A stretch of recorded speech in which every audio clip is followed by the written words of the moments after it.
So welcome everybody. This is a webinar to go over the Emmet County Zoning Atlas, Housing Zoning Atlas project. I'm Yarrow Brown. I'm the Executive Director of Housing North. I'll be kind of facilitating and hosting and trying to remember to let people in as they're rolling. And I have Leah Dumichel here with the Michigan Association of Planning. So she's really gonna lead us through this today, but I wanted to just give, if I can get my slides to advance here, a little bit of an overview about why we're doing this and why we care. And of course, Emmet County, we believe, wanted this project, but it is in the regional housing plan and it is supported by the goals in our regional housing plan. And it is something that I think our community in Emmet County is really excited about.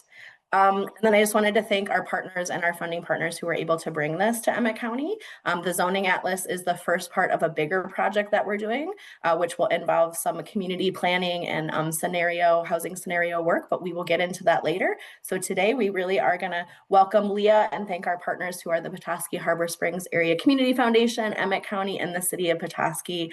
And Leah is gonna walk us through the Atlas here. So I'm gonna welcome her and stop sharing. Thanks, Leah. Thanks for being here. Oh, absolutely. My pleasure.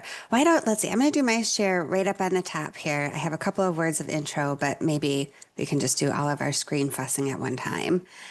Can everyone see the zoning atlas there? Yes, I see Yarrow yachting me. Thank you. I appreciate that. All right. So I'm excited about this. I enjoy doing this every time because I just think it's such a cool tool and we are learning such great things. So my name is Leah Dumichel. I am the Director of Programs and Communications here at the Michigan Association of Planning. Just a couple of brief words about us if you are new to us. We're the state chapter of the American Planning Association. We're a 501c3. We provide information, education, and advocacy to our more than 4,000 members, which we've been doing for more than 75 years. We at MAP have been the state lead for the National Zoning Atlas project. And so we are working to understand the zoning for housing across the whole state. We understand that only one barrier to housing production is the regulatory environment. And as the state's planning and zoning agency, we really have taken on responsibility for addressing that portion of it. So, and in this tool, the Zoning Atlas tool, we're working on a county by county basis. So Yarrow has been so spectacular in her determination to get this tool in the hands of Northwest Michigan's land use decision makers so that you really have the benefit of understanding a new perspective on how our zoning ordinances are shaping the way housing is developed. So the work that we're about to see was done by the National Zoning Atlas team. They've been partnering with Housing North. This is the second, Emmet County is the second county to be completed in Northwest Michigan, although more are done now. And your region joins 4 counties completed by the national team in West Michigan. So this work, similar work, in our first 3 counties in West Michigan was actually done by me alongside of a team from the University of Michigan, and they have been partnering with Yarrow. So we do have a deep understanding of the process that goes into this and hopefully can answer all of your questions. So let me introduce you to it. So taking a look at our screen here, here's what you'll see when you first get to the Zoning Atlas. There's a map and then these 2 boxes that help us navigate around and get the information that we're looking for out of it. So I'm going to open up these legend and layer options just to kind of give a tour. We have some base map options. We'll lean into those later and kind of use those. But in general, what this map shows is centered on housing. So I'll lean in a little bit so we can see the different types of districts, but you can see the light purple is primarily residential, and then the darker purple is mixed with residential. The greener areas you can see are either tribal or protected lands. They've done some work to do that, to figure out what that is. And then leaning in a little further, there are areas in which we can see some non-residential land. It's kind of a peachy color. Of course, nowhere that I zoomed in here, but we will see them as we lean in further. So that's kind of an overview here. They've also been adding some other information to the map. FEMA flood zones are off by default, but you can click them on, and where there are robust transit systems, some of those are showing on the map too. So again, the zoning information, specifically housing focused, what we see here summarizes an analysis of about 100 variables that are related to zoning. Is 1 family permitted? Is 2 family permitted? What is the setback? Do you required to be connected to utilities? Those kinds of questions. And the team that did this obtained those answers by reading every single zoning ordinance in the county. So let's take it for a spin here.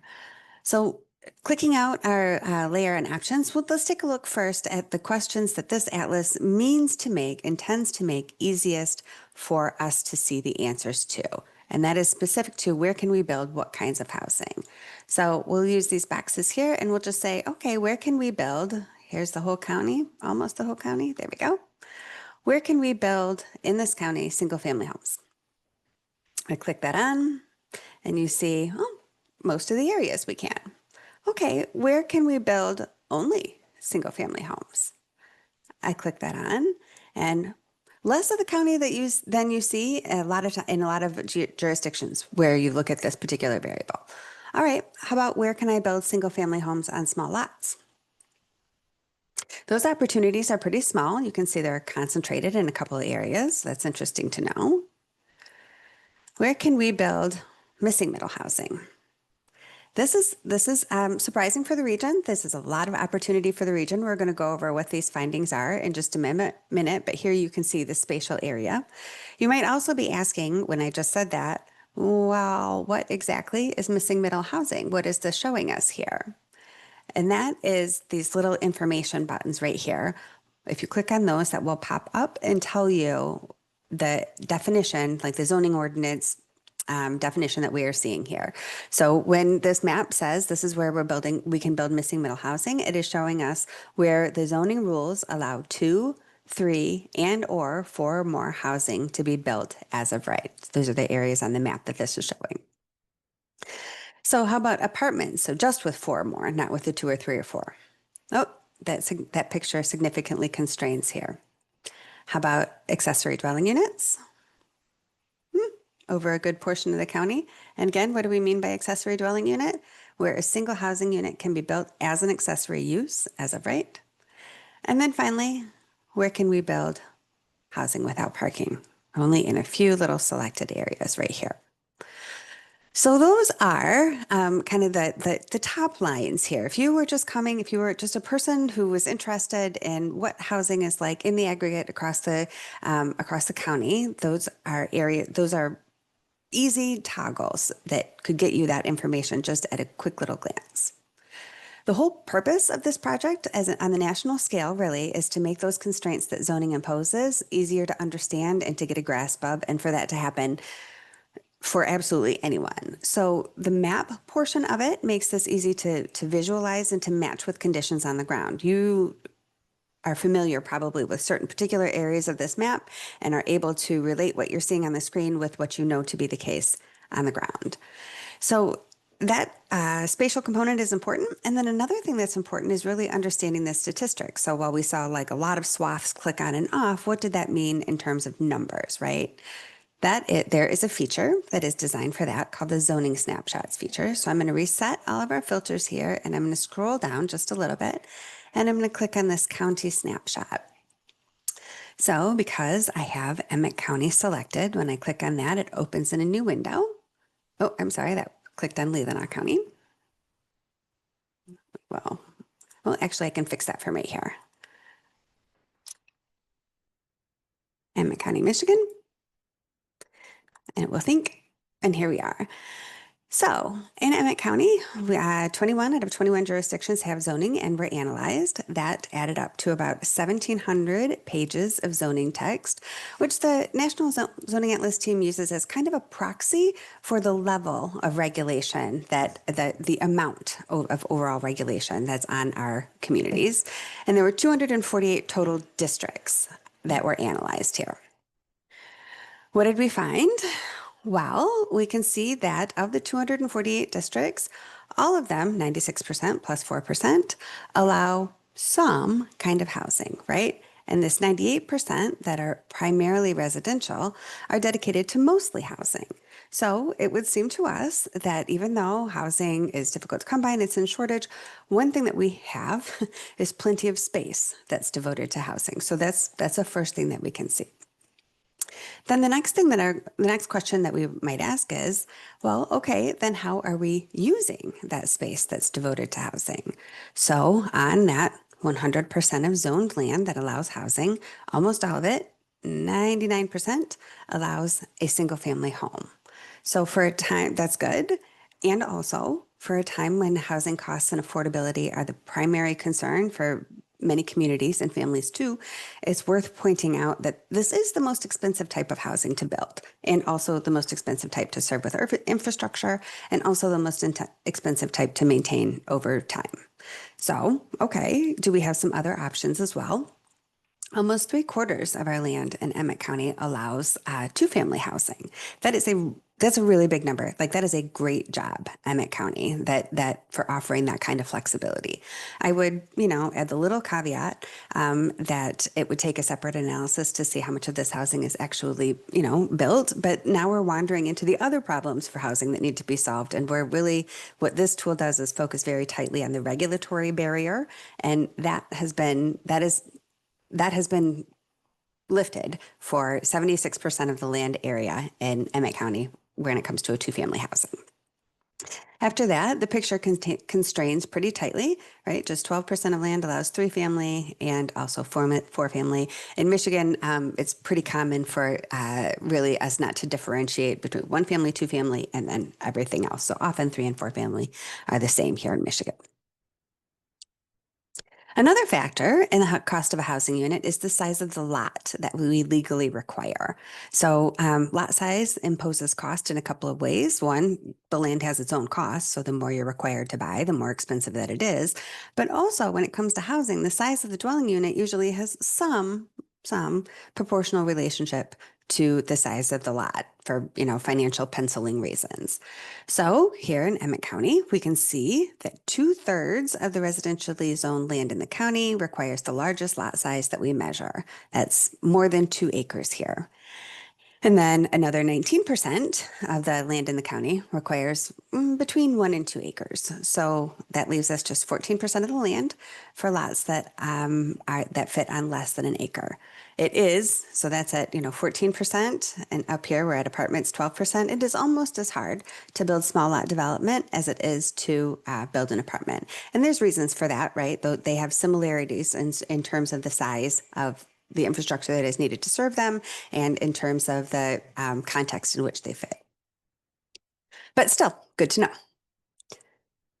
All right, let's look also at accessory dwelling units. So here in Emmet County, again, great flexibility.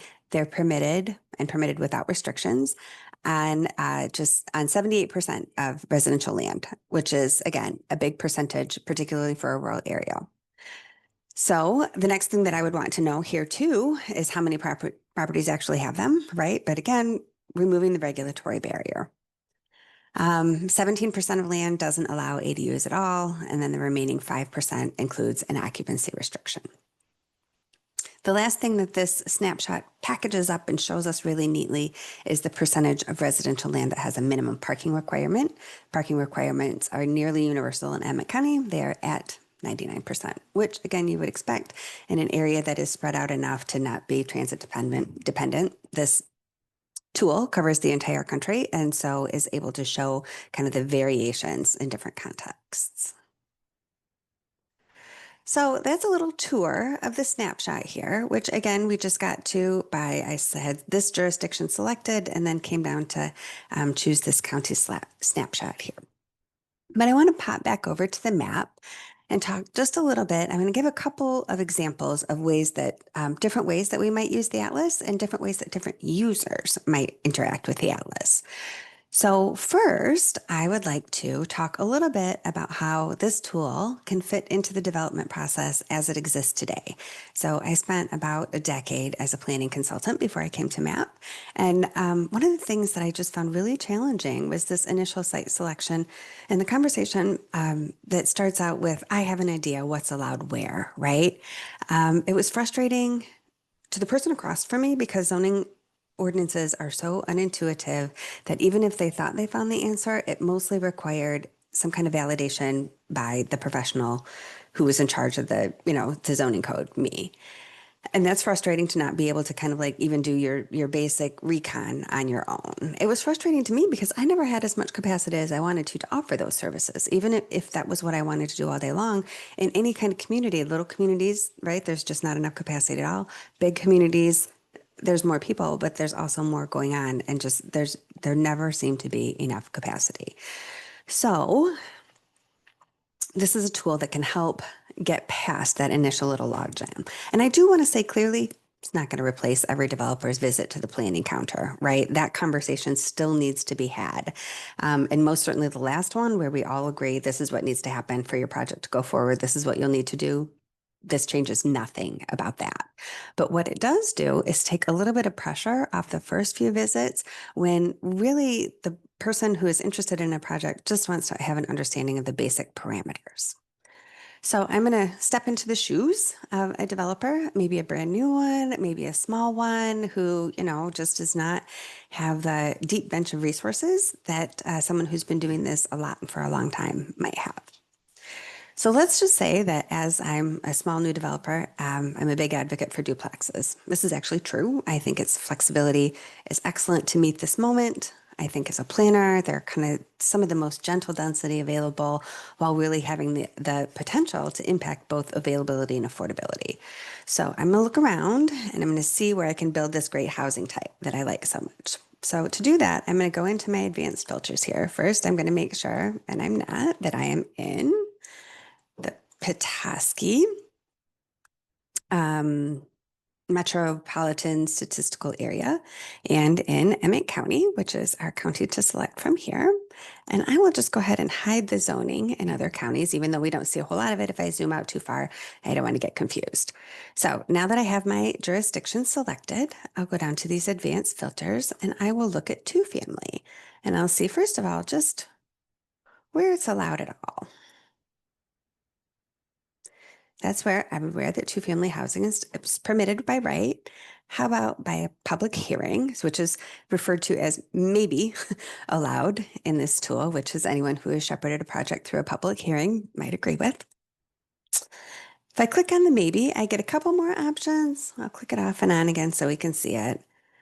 But really, not a whole lot more options. And frankly, I'm a new developer and I'm kind of scared of a public hearing. So I'm just going to set my parameters to places that I can build without having to worry about one. And just because it kind of interests me, I will maybe look and see if there's any place that's obvious that doesn't have a minimum parking requirement. But perhaps not much to my surprise, there's not a whole lot of change. Oh, I see. I could look down here in West Traverse if that were very important to me. But I think that it's not tremendously important. I was just kind of curious about it. So I'm going to start with this right here. And kind of looking around, I'm a little bit interested in a mixed use environment. I think that's great. So kind of taking a look toward these areas that have a little more purple in them. I'll just mouse around a little bit. I feel like I see some opportunity down here in the Petoskey and surrounding area. So I'll kind of scroll in here so I can see a little bit more. So the first thing that I just really want to point out as I look at this here is that I can see um, Bear Creek. So on the bottom line there where the pop-up is, it says Bear Creek. That's what jurisdiction that I'm in. I can see Bear Creek here. I can see the city of Petoskey here. I can see some of Resort Township here. I'm not sure. Can I see anybody over here? Nope. But that's three jurisdictions all in one that I can have a general sense of where I can build my project in right now. And I would just like to say, kind of starting right here, this has already saved me some time.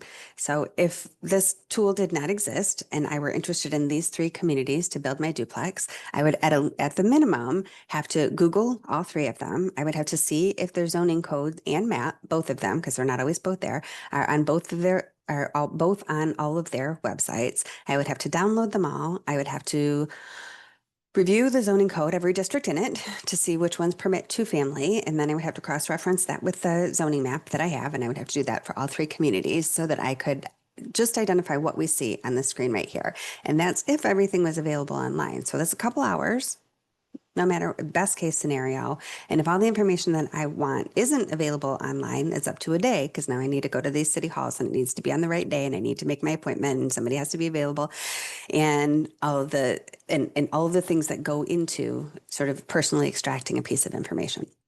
So I just want to say that of the 5 seconds that we've been talking about this particular portion of it right here, it's a big swath of information that is available in a way that it wasn't before, which I think is just tremendously exciting. So here we are, we're looking at mixed use two unit possibilities here. I'm just going to mouse over these districts and see what kinds. I see we have a general business district up here. I see we have a local tourist business district. Oh, some housing, it seems allowed in our general industrial district, general business, business industrial, central business. Okay, lots of opportunities, right? So since I have in my mind, I'm kind of looking to this mixed use. Maybe I'll try to lean in on this in Petoskey down here, and I'll see what I find. So let's see, we have a business industrial. We have this, how about this general business corridor here? So I'm going to lean in, and now I'm going to go back to my legend and layer options, and I'm going to pop the imagery on underneath it. I can see what we have there, and I can turn the opacity down so I can still see where my mixed use district is. Anything that has purple on it, remember I've selected, anything that has purple on it at all allows the duplex. But if it's the darker purple, then it's the mixed use that I'm interested in. And so I'm just going to take a look at this corridor. So looking at it here, I kind of have my planner eyes on a little bit, and I'm looking, I see some pretty big buildings. I see some pretty big parking lots.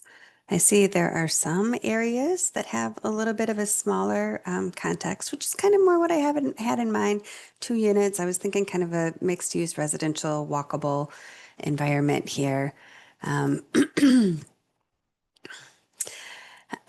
kind of see what I'm looking for here, but the scale is just, it's a little bit bigger than I had in mind here. Interesting, I'll put a pin in it, but not quite what I had in mind here. So scrolling back out, again, turning up my opacity just so that I can kind of look around again. This local tourist business, maybe that's more what I had in mind. Smaller, says local right in it. I will scroll into that. Take a good look here. Well, sure enough, we still have some big buildings and parcels here, but overall, it's a little bit smaller. I see some that looks like this could be residential here, but it's still inside our mixed use district. I see what might be opportunity here, some places, around the edges where nothing has been developed yet. And I don't know the conditions, like I don't know who owns those parcels. I don't have any information other than what we see on the screen, but this looks more like what I had in mind. And so just based on kind of the investigations that we've done right now, I could put this on my my little, make a note, put it on my map, go drive it. This particular district, I've isolated one district in one jurisdiction to look that up and to see what's in the zoning code and to understand what the constraints are and to kind of lean further in. I've eliminated some areas. I have put a maybe in one of them, and I've identified one that maybe wouldn't have popped out without this tool to take a good look at. So there's one example of how to use this, particularly from kind of the development side. And I'm going to lean back here, and I'm going to close this, reset my filters, deselect everything, and get right back here. So there's one example. Now I'm going to take the other approach for an example, and I'm going to say that I am still a developer, but I'm interested in putting my housing development services to work in a particular community. I haven't decided on the project that I want to build. There's an area that I wish to invest in, and I'm going to see what kinds of opportunities are available there. So I have, for this exercise, picked the village of Pellston here. Oh, there we go. I missed him. Pick the village of Pellston here. So again, I'll go back to my Zoom to Petoskey, Emmet County, a particular jurisdiction. So worst. And here we are zoomed into the village of Pellston. And here I am going to, here's the map, and I'm going to scroll right underneath it to this other feature called zoning cards. And so there's one card for each district in the selected jurisdiction. These pop up. And we can see how housing is treated in each of the districts in the community that we have selected here. So we can see that housing is generally allowed in the commercial districts here. So we have our highway commercial, allows 2, 3, and 4 plus family. Historic village commercial, same thing. In our mixed use district, all kinds of housing are allowed. Even allow a little bit in the office park district. Village residential, well, this is really great. We can see a lot of opportunities here. Looking specifically at the residential districts, there are 1, 2, 3 of them. One is a classic, single family only district. One has a lot of flexibility here. And then one is that village residential that we noted before. One thing I'd like to point out is that we can also see the acreage. So we can see how much opportunity. 116 or so acres in the village residential, 236 in suburban, just 36 in this multiple family residential, which I'll have to go look at the map, but that suggests to me that it may already be developed, that this is development that has already taken place. So I'm noticing kind of the overall takeaway here is that honestly, if I want to build a multifamily product, I really might have some excellent opportunities in the commercial districts, which altogether have a total of about 87 acres. But I'm going to start in this multiple family just to kind of take a look at it here, right? And I'm going to click on this show more details. And so this shows me the name of the district up here, and then has some real zoning magic in it. It contains many of the dimensional standards that will apply to the district, although not the standards themselves, a yes, no, telling you whether or not you need to look more deeply into the zoning ordinance to find those. It also has some other regulations that are found in disparate parts of the zoning ordinance so that you know whether or not you need to go chasing all over the whole document to find those.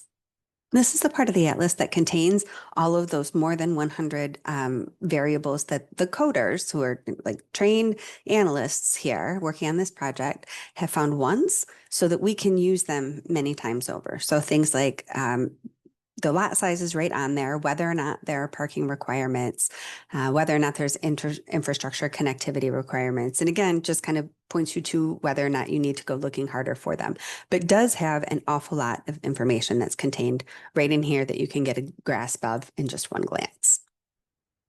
So there's a zoom to district that will show me, oh, and see, there it is. It is just one little parcel there. To look at where it is, and if it were available, I could make a note to drive that too. So I'm going to deselect these, and I'm just going to show you one more thing before I turn this over for questions. Make sure I have everything unclicked over here. That's great. I'm going to put my planner hat back on now, and I'm going to kind of step back to my side of the counter, and I'm going to look at ways to make this, that this information is useful to communities themselves and the decision makers in them.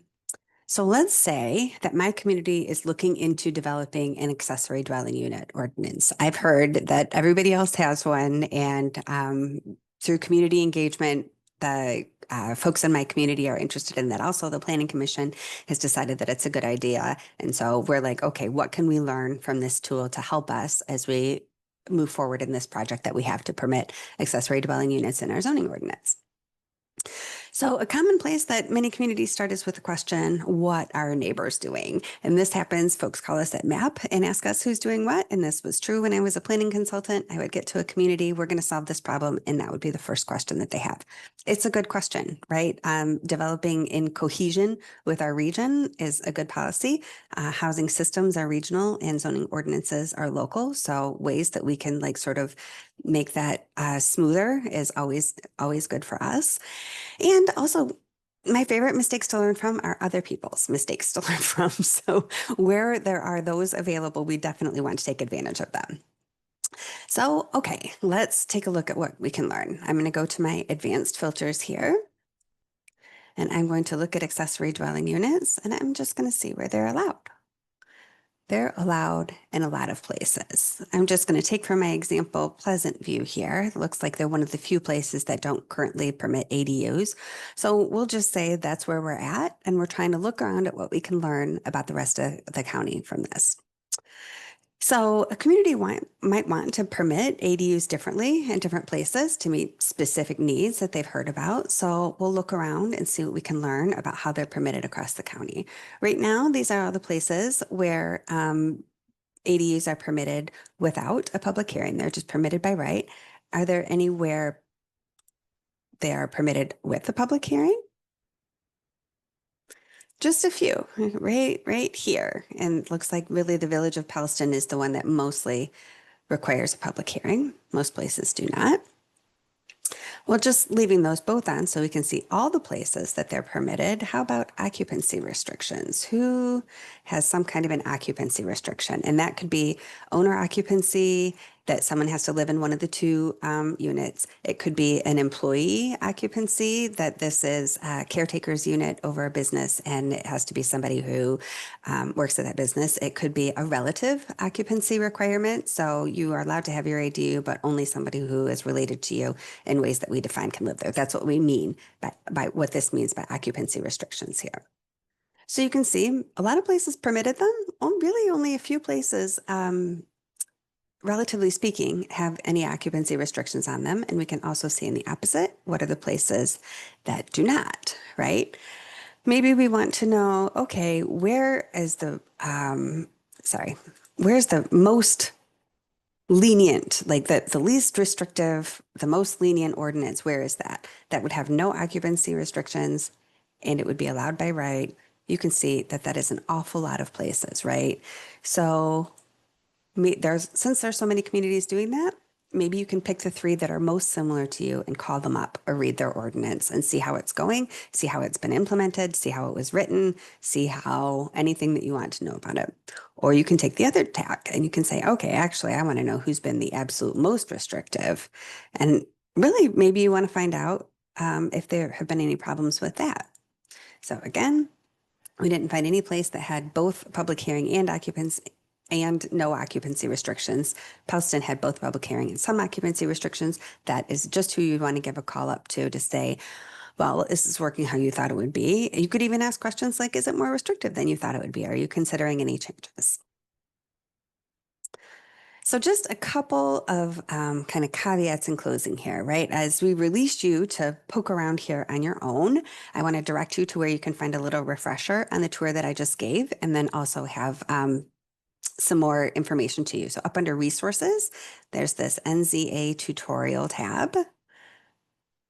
And so that walks you through how to find a geography, how to run those queries that I showed you at the beginning, how to use the advanced filters to kind of go deeper and look around, to get to know a little bit more about the districts through the zoning cards.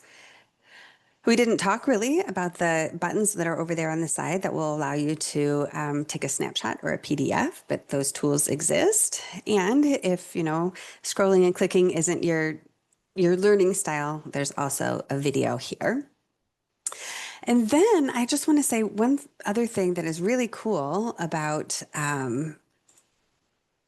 having your whole region participate here, it's that you can make some comparisons to your neighbors to get an even stronger. So, I had a professor once who said that counties are de facto regional planning organizations. And what she just really meant by that was that, in a county, you really have a bounded sense of your neighbors that you can, sort of get a sense of what we're all doing together as a system.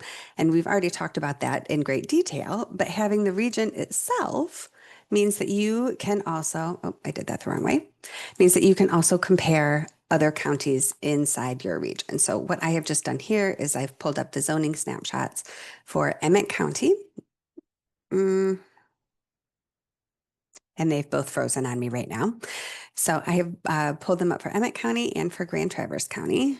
So that, I'll just walk this through you. If it lets us go on, great. And if it doesn't, then you can do this at home. scroll through and put one next to the other and see. All right. I will, that is the last thing that I had to share with you today. So I'm going to stop that share and just finish my spiel. So if you pull up the Grand Traverse County zoning snapshot and then you pull up the Emmet County zoning snapshot, you can look at each of them. From what I recall, the last time I did this, you can see that there are pretty big differences in the flexibility of zoning that, and maybe to one's surprise, that Emmet County has greater flexibility in some of its zoning provisions than in Grand Traverse County does. And I believe that there was a big disparity in the parking as well. And on the other side, where there were similarities, the lot size requirements. I think about the same portion required more than 2 acres of a lot size between the two counties. So those are the kinds of things that you can get a sense of by virtue of having this great regional participation. And then the last thing I just want to repeat one more time is that this is a high-level tool, makes no guarantees good enough to base an investment decision on. Everyone's well-trained and diligent, but first of all, mistakes do happen. And second of all, change happens. And we really hope that it does and want it to. And so this is for a very particular part of the process. One of the most exciting things to me about this atlas is the new understanding that we have about how our land is used in the aggregate. Everybody has their own zoning code, and nobody had any way of knowing before now what the impact of all those codes on a county were. So this is just thrilling for the county level, across the region, and really we hope to have this understanding statewide so that we can be shown new opportunities and address the constraints that we want addressed. So I'm going to turn this back over now to Yarrow to tell us more about how this tool fits in with those efforts in Northern Michigan. Awesome. Thanks, Leah. We're in a really exciting place in Emmet County, and this is the first step, I guess, to share the results of the zoning atlas, get everybody a chance to understand it and get to know it. And then we do have a plan to move forward with what we call kind of the next phase of what do you do with the zoning atlas data and information. And so, I don't want to get too ahead of ourselves, but there is some really exciting work happening in Grand Traverse that you can kind of follow. Each county is very different, as Leah pointed out. There's different geography, different questions, different initiatives happening. So Emmet County will look different than Grand Traverse County. And so that's what we'll be diving into in the next phase. But before I get too ahead of myself, I guess I just want to open it up to questions too, to just while we have Leah, and then we'll bring Tammy and Laura on for a second to talk about some announcements. So this is your chance for those of you who are here. Don't feel like you have to, but if there was something that looked a little interesting or you had a question or want to understand a little bit more, feel free to ask it now. You can put it in the chat. You can come off mute and ask it. So I'll just give everybody a second here. Looking around, some of you may have already had a preview to this as well, but any reactions? I was wondering when that one was going to come. Do you want me to tackle it, Leah? Okay. The question is, how and when is this tool updated? And will we be doing that? And the answer is yes, because zoning changes and sometimes it changes quicker than we expect. But the hope is with Housing North existing and being part of our regional housing plan that we will be able to fundraise and find some resources to update that every day. Every year in collaboration. And you are in a really awesome situation in Emmet County. Sorry, I have 10 counties. I mixed them up with Tammy. You have a planning department and a body that we can really connect with and find out. So the hope is we will be able to, at a minimum, annually get in touch with the Natural Zoning Atlas team and let them know. But we're still working out the details of what that will look like. But already, I believe, what county was it that they changed right away, Leah? I can't even remember. So it is hard to keep up, but we are tracking that. Let's see, I see another question in the chat here. This is probably for Leah. I can lean in on that one. So the question is, can you explain the difference between multifamily and single family with an accessory dwelling unit? And what I can mostly say to you is that difference lives in the definitions of whatever zoning ordinance that is in. So by and large, though, I will say that when we talk about multifamily, we are almost always talking about units that are in the same structure. So like two units inside a single building might be called a duplex, or it might be called a single unit with an accessory dwelling unit, and that might depend on the relative sizes of each of those two units. But almost always, if there's two units on the property and they are in separate buildings, then it's an accessory dwelling unit, which is kind of a, I think, as long as we were so focused on having single family be the most important thing in every neighborhood, that was an important distinction. I think it is less of an important distinction if we have a little more flexibility in our neighborhoods for a couple of dwelling units, however, in whatever configuration makes sense for the site. That's a lot of words, but ultimately the answer is it's in your definitions. Any other questions pop up that you want to ask Leah? This is being recorded. We will have other opportunities to learn about the zoning atlas. We have 6 counties out of 10 done as of now. The other 2 counties we're focused on are Charlevoix and Manistee, and then Wexford and Misaki will probably be the last ones to get done. I'm going to just share my screen right now to make a shameless plug here for the Housing Summit. I'm going to also ask Tammy and Laura to pop back on in here in a minute. I think this is what I just said. Is my screen sharing yet? Can you guys see that? Okay. So we have about and I can't see it, but hopefully it'll pop up here in a minute. We have about a $60,000 funding gap for the remaining 4 counties. So we're pretty excited that we've gotten 6 of our 10 done. And there is more opportunity to figure out what you do with the zoning atlas after. So that is what Emmet is in. And then our housing summit is happening at the end of the month. Leah will be there as well as Sam Callan, who will be doing the next few phases of the work with the mapping and the growth planning work that we're going to do in Emmet County. So you can sign on registrations till the 17th. And the link is right there. We will share some of these slides out with those who registered. I'm going to stop sharing again and ask Tammy and Laura to come on and kind of tell us. I think there's some exciting stuff Emmet County is doing this week that they want to make sure you all know about. Yes, thank you. Thanks, Yarrow, and thank you, Leah.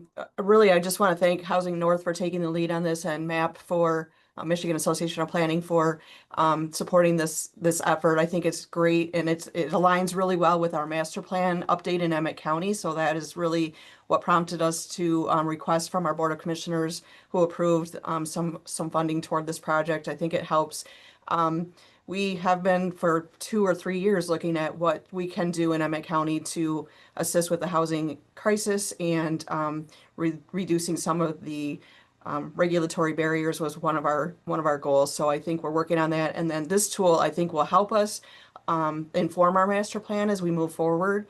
And so I'm excited to introduce Laura Moreau. She's the Assistant Planning and Zoning Director, and she can give the details on the open houses that we will be having this week with regard to our master plan. But this tool will definitely be something that we can utilize as we move forward with our master plan update.